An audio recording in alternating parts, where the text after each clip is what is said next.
Hello everyone, welcome back to another lecture of class 12th mathematics and this is your second lecture of determinants. Okay, first lecture हम लोग पहले ही discuss कर चुके हैं, इसी playlist में अवेलेबल है, जिसने नहीं देखा है वो पहले वहाँ चेकआउट करें. ओके, आज हम पढ़ेंगे एप्लीकेशन ऑफ डिटरमिनेंट्स. ओके, क्या क्या एप्लीकेशंस होती, क्या यूज होती, तो उसमें सबसे पहले एप्लीकेशन है to find the area of triangle. Okay, class 10th में हम लोग पहले बात कर चुके हैं कि तीन पॉइंट्स अगर दे रखे हो तो उनसे एरिया ऑफ द ट्राइंगल कैसे निकालते हैं. आज हम देखेंगे उसी को डिटरमिनेंट के फॉर्म में कैसे सॉल्व करते हैं ना, किस तरह से रखा जाता है, उसी फार्मूले को हम डिटरमिनेंट के फॉर्म में कन्वर्ट करेंगे. बस इतनी सी बात करेंगे. ठीक है, तो ज़्यादा देर न करते हुए स्टार्ट करते हैं. मेरा नाम है असद और आप देख रहे हैं डिफरेंशियल क्लासेस. लाइक शेयर करो यार और सब्सक्राइब करो यार.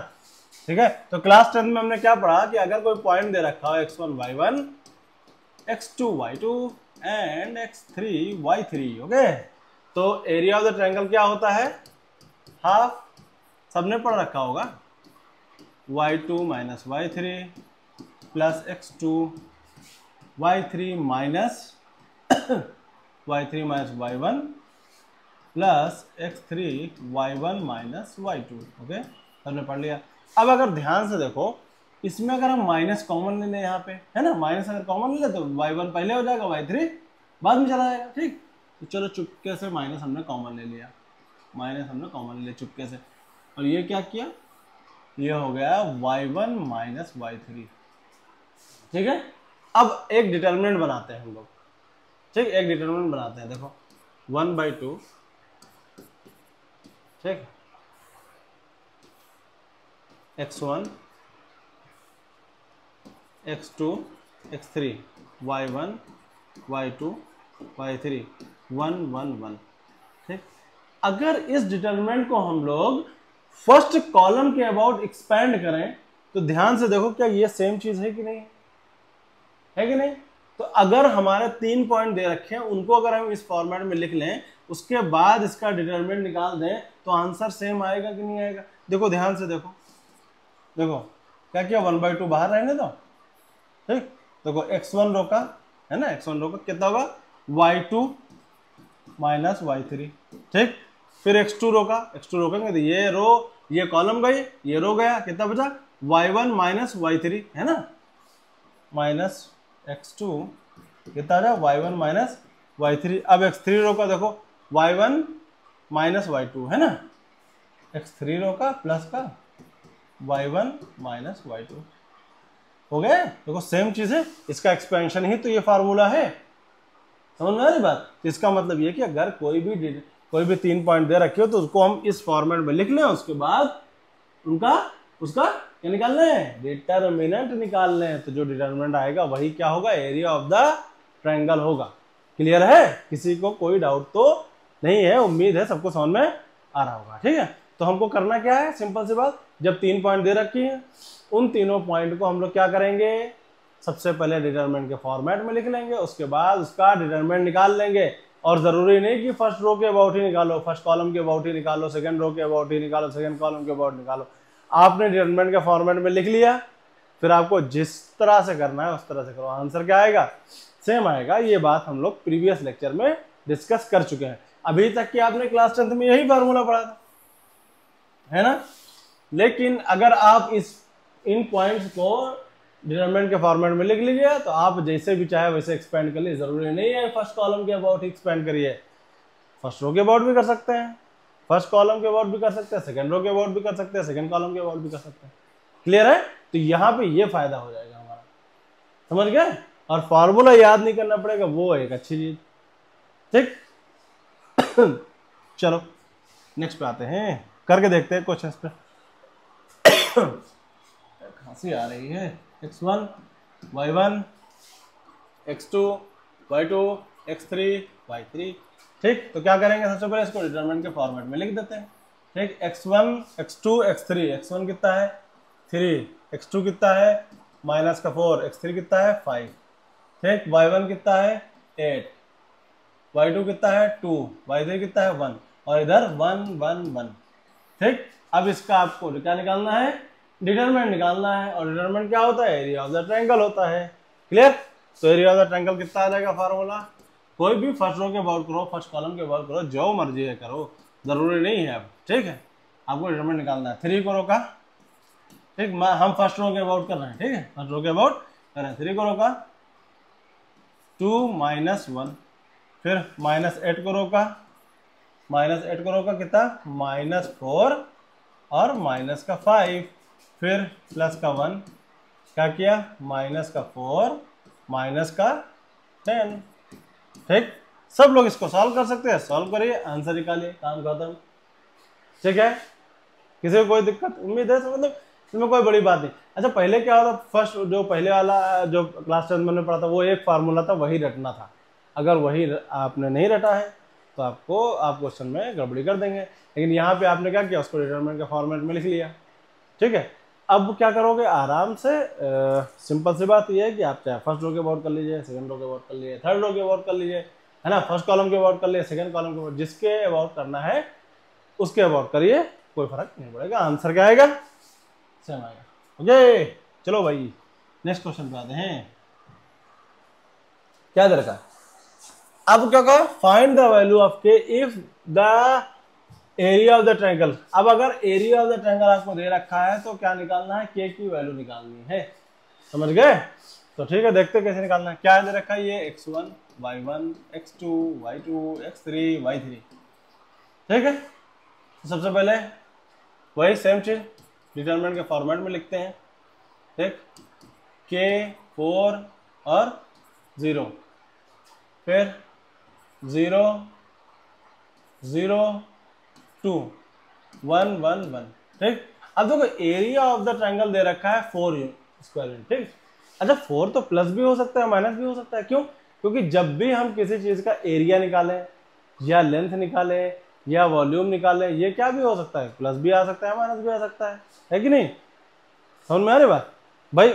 मान लो -3 आता है लेंथ में, तो आप क्या कर लेते हैं, इसको +3 ले लेते हैं, क्यों, क्योंकि हम हमेशा मानते हैं लेंथ क्या, हम हमेशा जानते हैं लेंथ नेगेटिव तो हो नहीं सकती, ठीक। इसी तरह एरिया मान लो -4 आया होगा तब भी 4 लिया गया होगा, एरिया +4 आया होगा तब भी +4 लिया होगा। तो हम यहाँ मानेंगे कि एक बार +4 मानेंगे, एक बार -4 मानेंगे, कुछ भी आ सकता है ना। आंसर इसने कहा कि +4 स्क्वायर यूनिट है, पर आंसर में तो हो सकता है -4 भी आया हो। अगर -4 आया होगा तब भी उसने कहा होगा आंसर कितना आया है, 4 आया है। अगर +4 आया होगा तब भी उसने कहा होगा आंसर कितना है, 4 आया है, ठीक है। तो हम तो ये मानेंगे कि भाई -4 +4 कुछ भी हो सकता है, ठीक। तो सबसे पहले हम क्या करें, इसको सॉल्व कर लें। 1/2 के को रोका, 0 -2, फिर अगला तो 0 ही है, तो इससे हमसे मतलब ही नहीं, ठीक। ये सॉल्व करने का क्या मतलब है, ठीक। +1 कितना है, 8 - 0, और इक्वल में क्या होगा, +-4, एक बार +4 लेंगे, एक बार -4 लेंगे। 1/2 ये कितना होगा, -2 के, ये तो निपट गया, प्लस का 8 इक्वल टू +-4, ठीक। ये उधर भेज दो, -2 के +8 इक्वल टू +-8, ठीक। तो एक बार +8 ले लो, -2 के +8 इक्वल टू +8, है ना, ये गया, के इक्वल टू कितना आ जाएगा, ये तो उधर जाके 0 हो जाएगा, तो ये हो जाएगा 0, ठीक। एक बार के की वैल्यू, एक बार के की वैल्यू 0 आ गई, इस बार -8 ले लो, ठीक है। -2 के इक्वल टू -16, के इक्वल टू आ गया 8, ठीक है। तो के की, अब ध्यान से देखो, के की वैल्यू जो अगर 0 होगी तब भी आंसर क्या आएगा, 4 आएगा, और के की वैल्यू 8 होगी तब भी आंसर क्या आएगा, एरिया ऑफ द ट्रायंगल कितना होगा, 4 ही आएगा, समझ गए। एक बार +4 आएगा, एक बार -4 आएगा, ठीक। तो हमको क्या लेना है, एरिया ऑफ द ट्रायंगल तो हमेशा हमारा पॉजिटिव ही होगा, क्लियर, ठीक है। उम्मीद है सबको ये क्वेश्चन समझ में आ गया होगा। चलो आगे बढ़ते हैं। क्या दे रखा, show that these points are collinear. अच्छा ठीक है, कोलिनियर अगर प्रूफ करना है तो क्या, हम लोग कई तरीके होते हैं कोलिनियर प्रूफ करने के, क्लास 10 में भी कई तरीके पढ़ चुके हैं, है ना। तो क्लास 11 में भी पढ़ चुके हैं कोलिनियर प्रूफ करने का तरीका। अब हम एक नया तरीका क्या है पुराना ही है, बस करने का तरीका बदल गया है, ठीक है। करने का तरीका डिटरमिनेंट है बस। कोलिनियर प्रूफ, कोई भी 3 पॉइंट कोलिनियर प्रूफ करना, तो क्या प्रूफ करना होता है, area of the triangle 0 proof कर दो भाई, यही तो होगा। मान लो एक ट्रायंगल दे रखा है, ठीक, ये ट्रायंगल है, ठीक, क्लियर। अब ये ट्रायंगल के 3 पॉइंट 0 कब होंगे, जब तीनों पॉइंट क्या हो, जब तीनों पॉइंट क्या हो, ध्यान से देखो, अगर एक के ऊपर एक आ जाए, तीनों पॉइंट क्या हो, एक ही लाइन में आ जाए, देखो क्या हो गया। अब अगर एक ही लाइन में आ जाएंगे तो ये क्या हो जाएगा, देखो एक एरिया ऑफ द ट्रायंगल कितना होगा, 0 हो जाएगा। समझ गए, एरिया ऑफ द ट्रायंगल कितना हुआ, 0 हुआ। मतलब तीनों पॉइंट को, अगर ट्रायंगल के तीनों पॉइंट अगर हम प्रूव कर दें कि एक ही लाइन में है, तो एरिया ऑफ द ट्रायंगल मतलब क्या प्रूव करना है हमको, 0। या अगर हम प्रूव कर दें कि कोई 3 पॉइंट से जो एरिया ऑफ द ट्रायंगल बन रहा है वो 0 है, तो इसका मतलब वो तीनों पॉइंट क्या होंगे, कोलिनियर होंगे। मतलब कान इधर से पकड़ो चाहे कान इधर से पकड़ो, हमारी मर्जी। समझ गए, क्लियर है, ठीक। तो हमने क्या किया भाई, इससे जो ट्रायंगल बन रहा है, इन 3 पॉइंट से जो ट्रायंगल बन रहा है, हम प्रूव कर दें कि उसका एरिया कितना है, 0 है। और एरिया जहां 0 प्रूव किया, आंसर क्या आएगा कि ये तीनों पॉइंट क्या है, एक्चुअल में कोलिनियर थे, इनसे ट्रायंगल बन ही नहीं रहा था। समझ गए तो ठीक है। ओ ये हो गया x1 y1 x2 y2 x3 y3। Okay, तो 1/2 a b c b plus c c plus a plus b 1 1 1। ठीक, तो हमको ये प्रूव करना है कि इसका डिटरमिनेंट क्या है, 0। अच्छा, करने का तरीका तो तुम चाहे एक्सपेंड कर लो, आंसर क्या आएगा, 0 आएगा। लेकिन हम क्या करेंगे, डिटरमिनेंट्स की प्रॉपर्टी यूज कर लेंगे। ठीक, डिटरमिनेंट की प्रॉपर्टी क्या कहती है, हमने क्या किया, C1 की जगह पे C1 प्लस C2 कर दिया, C1 की जगह पे C1 प्लस C2 कर दिया। मतलब इसकी जगह पे ये प्लस ये करेंगे तो कितना आएगा, 1/2 a plus B plus C, A plus B plus C, A plus B plus C. ये कितना होगा, b plus C plus A plus B, 1 1 1। ठीक है, अब देखो a plus B plus C common ले लेते हैं। ये सब चीजें हम लोग पिछले क्लास में पढ़ चुके हैं। 1 1 1 b प्लस सी प्लस ए, है ना, a प्लस बी, 1 1 1 आ गया 0। क्यों, क्योंकि दो कॉलम्स आइडेंटिकल हो गए हैं। और हम लोग प्रॉपर्टी में पढ़ चुके हैं, किसी भी डिटरमिनेंट के 2 रो या 2 कॉलम आइडेंटिकल हो जाए तो क्या होता है, डिटरमिनेंट 0 होता है। क्लियर, किसी को कोई दिक्कत, तो डिटरमिनेंट यहाँ पे 0 हो गया। तो आंसर क्या आएगा कि तीनों पॉइंट्स क्या है, कोलिनियर है। चलो आगे बात करते हैं, क्या दे रखा है, find the value of k so that the points are collinear. इसका मतलब क्या है कि इसका डिटरमिनेंट हमको 0 मान लेना है। ठीक, तो ये हो गया x1 y1 x2 y2 x3 y3। ठीक, तो ये क्या है, 1/2 5 k 10 5 1 7 1 1 1। ये क्या दे रखा है, 0 दे रखा है। ठीक, तो क्या वैल्यू निकालनी, तो 1/2 तो उधर भेज के निपटा दो। ठीक, और इसको एक्सपेंड कर दो, 5 रो का 1 माइनस 7 माइनस 5 रो का, है ना, इसके बाद के माइनस सॉरी, ठीक, प्लस का 1 रो का के माइनस प्लस का 1 रो, अरे एक मिनट, प्लस का 1 रो का तो 7k। ठीक, ये इसके बोल ना, 7k माइनस 10, ठीक, इक्वल टू 0। समझ गए, ये हो जाएगा -6 माइनस 30। ठीक, ये हो गया -5k प्लस 50, ये हो गया 7k माइनस 70 इक्वल टू 0। ठीक, तो ये दोनों हो जाएगा, 2k बचेगा और ये सब उधर भेज दो। सबसे पहले तो 70 माइनस 30 100, तो 100 और minus 50, 100 minus 50 is equal to 50। के की वैल्यू आ गई 25। ठीक, देख लेना, सॉल्व करके देख लेना, कोई मिस्टेक ना हो कैलकुलेशन में। ठीक, समझ गया, इसी तरह करना है, सिंपल सी बात है, कोई बड़ी चीज़ तो करनी नहीं। ओके, आ जाए नेक्स्ट क्वेश्चन पे। चलो नेक्स्ट बात है, क्या दे रखा है, if the points A B A dash B A dash C are collinear show that A B जो भी है। ठीक है, तो कैसे करना है भाई, सेम चीज डिटरमिनेंट के फॉर्मेट में पहले लिख लेते हैं, x1 y1 x2 y2 x3 and y3। ठीक है, क्या करेंगे 1/2 a, सॉरी डिटरमिनेंट का फॉर्मेट होता है 1/2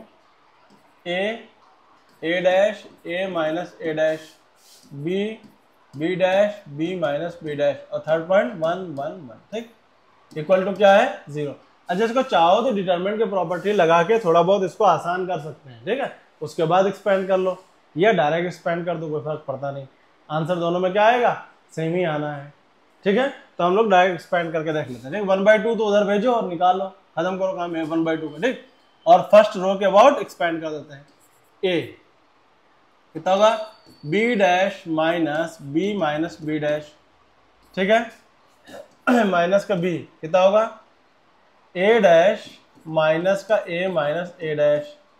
ठीक है, प्लस 1 कितना होगा a डैश ब्रैकेट में b माइनस b डैश, फिर माइनस का b डैश ब्रैकेट में a माइनस a डैश। ठीक है, चलो आगे करते हैं। a ब्रैकेट में ये कितना होगा देखो 2b डैश माइनस का b, कोई दिक्कत नहीं, माइनस b, ये होगा 2a डैश माइनस का a, कोई दिक्कत नहीं, प्लस देखो a dash b minus a dash b dash. ठीक, इधर देखो माइनस का b dash a plus a dash b dash. ठीक, देखो ये तो यहां से कट गया, सब कट जाएगा, कट पिट जाएगा, इक्वल में 0 इक्वल में 0। ठीक है, सब कट पिट जाएगा अभी देखो। ठीक, ये अंदर मल्टीप्लाई कर दो 2b dash a minus ab, ये कितना का minus 2a dash b plus का ab, देखो ये भी क्या है। ठीक, plus a dash b minus b dash a equal to 0। ध्यान से देखो b डैश a और ये b डैश a, कितना बचेगा एक b डैश a। ठीक, और ये देखो ये कितना, ये a डैश b और ये कितना माइनस का a dash b equal to 0, तो ये हो जाएगा b dash a equal to a dash b। यही हमको प्रूव करना था। क्लियर है, हो गया हमारा काम खत्म। ठीक, चलो नेक्स्ट क्वेश्चन पे आते हैं। क्या रहेगा equation of the line using determinant. अब देखो equation of the line using determinant class 11 में तुम लोगों ने पढ़ रखा होगा कि कोई 2 पॉइंट दे रखे होते थे। ठीक है, उससे हम इक्वेशन ऑफ द लाइन निकालते थे। क्लियर, अब अगर इक्वेशन ऑफ द लाइन निकालनी है डिटरमिनेंट का यूज करके, तो हम लोग कैसे निकालेंगे। सपोज करो ये मान लो कोई 2 पॉइंट दे रखे हैं 2, x1 y1 x2 y2। ठीक है, तो मान लिया ये a है, ये मान लिया b है, तो ये एक a और ये भी b। ठीक, ये होगा x1 y1 और ये x2 y2। ठीक, तो हम पहले जो हम लोग पढ़ते थे वो क्या होता था equation of the line y minus y1 is equal to y2 minus y1 upon x2 minus x1 और x माइनस x1, है ना। ये पॉइंट्स हमको पता है और इसमें हम पुट कर देते थे x और y, है ना, ये भी पता ये भी पता। x और y सिर्फ हमारा वेरिएबल होता था, क्योंकि एक लाइन पे बहुत सारे पॉइंट्स होते हैं ना, तो x और y तो कोई वेरिएबल है, कोई भी पॉइंट हो सकता है। क्लियर है, क्योंकि जो लाइन का फॉर्मेट क्या होता है, मान लिया क्या फॉर्मेट होता है कुछ भी 2x + 3y is equal to 12, इस तरह से होता है। x और y उसमें क्या होते हैं वेरिएबल्स होते हैं, वो पूरी लाइन में कोई भी पॉइंट हो सकता है x और y, है ना। समझ में आ रही बात। इसी तरह हम लोग क्या करेंगे डिटरमिनेंट में करेंगे, समझ गए। तो देखो कैसे डिटरमिनेंट में करते हैं x और y। तो हमने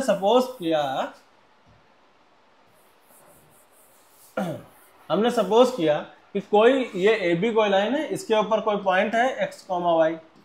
ठीक, ये तो मानते हैं x, y तो होगा ही ना, हर कोई भी लाइन है तो उस पर x और y तो होता ही है ना, वो तो वेरिएबल है, कोई भी पॉइंट होगा x और y 1 2 3 4 5 6 7 8 9 x और y की वैल्यू कोई भी वैल्यू हो सकती है, x की वैल्यू भी कुछ हो सकती है, y की वैल्यू कुछ भी हो सकती है, वो जो भी है ना।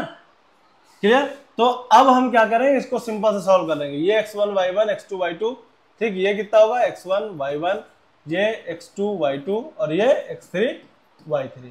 ठीक, तो इसको हम सॉल्व कर लेंगे इसी तरह जैसे हम करते हैं। ठीक है, ये x1, दूसरा क्या होगा x, ऐसा होगा x2, फिर y1 y2 1 1 1, ठीक, इक्वल टू 0। हाँ, ये लगा दिया। अब जब इसको हम क्योंकि ये इक्वल टू 0 क्यों रखा, क्योंकि हमने ट्रायंगल का फार्मूला लगाया है। ठीक, कोई जो 3 पॉइंट है उनसे जो ट्रायंगल बन रहा है वो क्या है, 0 है। इसका मतलब वो क्या है, एक लाइन है। क्लियर है? मतलब ये 3 जो पॉइंट्स है ना, ये एक पॉइंट ये, एक पॉइंट ये तीनों क्या है, कोलिनियर है। हमने उन्हीं का फार्मूला लगा दिया कि कोलिनियर है, मतलब ट्रायंगल का एरिया क्या होगा, 0 होगा। समझ गए भाई? 2 पॉइंट दे रखे थे, एक पॉइंट हमने वेरिएबल मान लिया, हमने ये प्रूव कर दिया ये तीनों पॉइंट क्या है, कोलिनियर है। यानी वो जो 2 पॉइंट दे रखे तो तीसरा पॉइंट भी उसी के ऊपर आता है। समझ गए?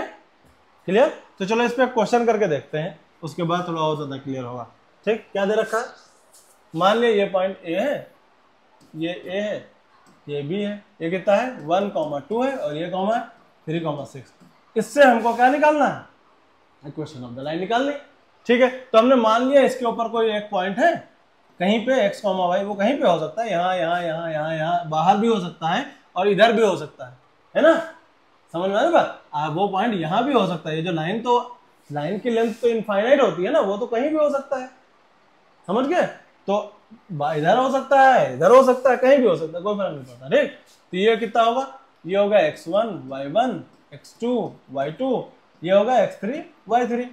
सेम चीज 1/2 कितना होगा, 1 x3 2 y6 1 1 1 इक्वल टू 0। अब इसको हम सॉल्व कर लेंगे और जो भी आंसर आएगा वो हमारी इक्वेशन ऑफ द लाइन होगी। ठीक, क्लियर है? अच्छा, इससे फर्क नहीं पड़ता आप x और y जो मान रहे हो वो आप आगे भी मान सकते हो, कोई फर्क नहीं पड़ता। आपने यहां मान लिया x, y। ठीक है, तो इस बार क्या हो जाएगा, ये 3 और 6 यहां हो जाएगा, x, y यहां होगा। आंसर तब भी सेम आएगा, सेम चीज आएगी। क्यों? क्योंकि रो के इंटरचेंज होने से डिटरमिनेंट में सिर्फ माइनस का डिफरेंस आता है और आंसर क्या है, 0 है, तो माइनस से भी कोई फर्क नहीं पड़ेगा। पिछले लेक्चर में हम लोग पढ़ चुके हैं। समझ गए? डिटरमिनेंट में रो या कॉलम को एक्सचेंज करने से सिर्फ डिटरमिनेंट में माइनस की चेंजिंग आती है ना। अगर -3 है तो +3 हो जाएगा, +10 है तो -10 हो जाएगा, कुछ माइनस चेंज हो जाता है ना। क्लियर है? लेकिन यहाँ पे डिटरमिनेंट हम मान रहे हैं पहले से 0 है ना, तो माइनस से भी चेंज करने से कोई डिफरेंस नहीं आएगा। समझ गए? तो आप x y चाहे यहां लीजिए चाहे यहां लीजिए, जहां मन करे। आप यहां नहीं ले रहे हैं कोई दिक्कत नहीं, आप यहां ले लिया, यहां नहीं ले रहे इधर ले लिए, x y यहां भी लिख सकते हैं। क्लियर है? समझ गए? हमने मान लिया कि एक लाइन है, उस पर x y पॉइंट है और ये और उन तीनों पॉइंट से बनने वाले ट्रायंगल की वैल्यू क्या है, 0 है। सिंपल सी बात। ठीक है, बस आपको ट्रायंगल का वैल्यू फॉर्मूला लगा के इसको सॉल्व कर दिया। 1/2 तो भेज दो, 0 हो जाएगा। ठीक, 1 रो का y -6 -2 रो का x -3 1 रो का। ठीक, कितना हो जाएगा 6x -3y is equal to 0। ये हो जाएगा y -6 -2x +6 +6x -3y is equal to 0। ठीक, तो ये हो जाएगा 6x, ये कितना हो जाएगा 4x हो जाएगा, और ये हो जाएगा y और ये हो जाएगा y -2y हो जाएगा इक्वल टू ये 6 और 6 एक दूसरे से कट गया, 0 हो गया।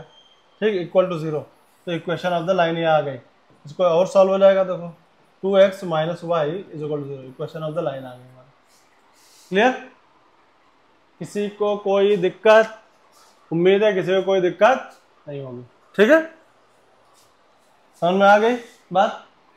ठीक, चलो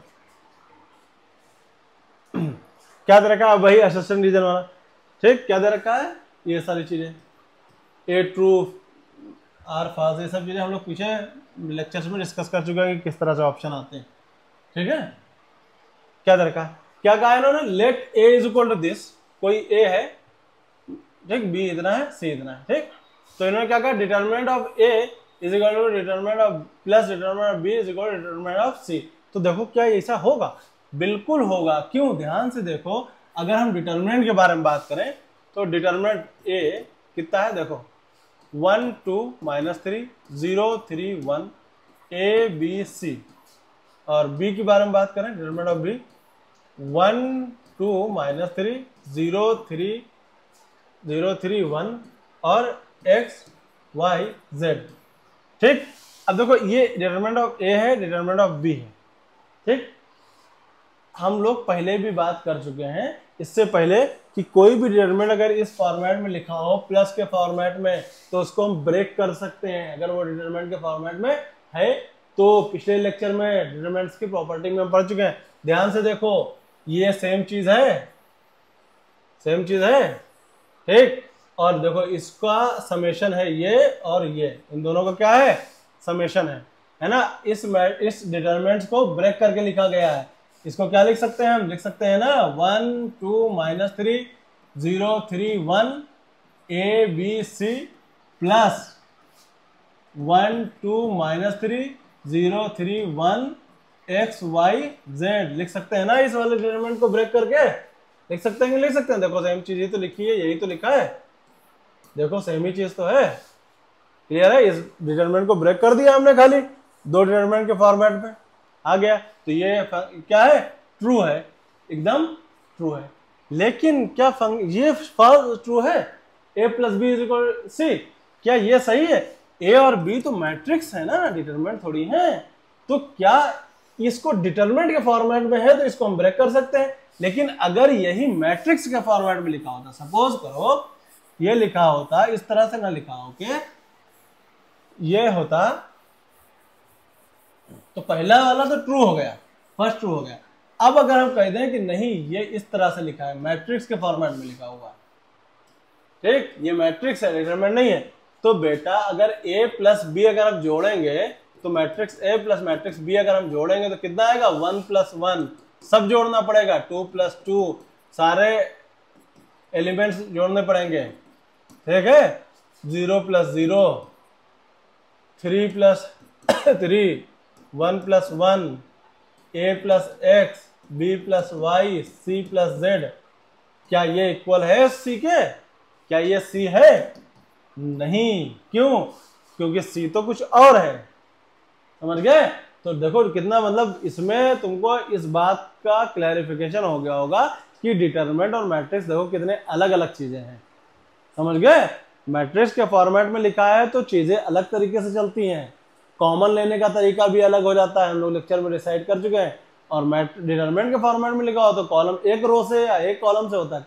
अगर कोई चीज डिटरमिनेंट के फॉर्मेट में लिखी हो तो कुछ कॉमन लोगे तो या तो एक रो से कॉमन आएगा तो एक कॉलम से आएगा, लेकिन मैट्रिक्स के फॉर्मेट में कॉमन लेते हो तो तीनों से आता है, पूरे में से, है ना। इसी तरह यहाँ पे देखो कितनी चेंज हो गई।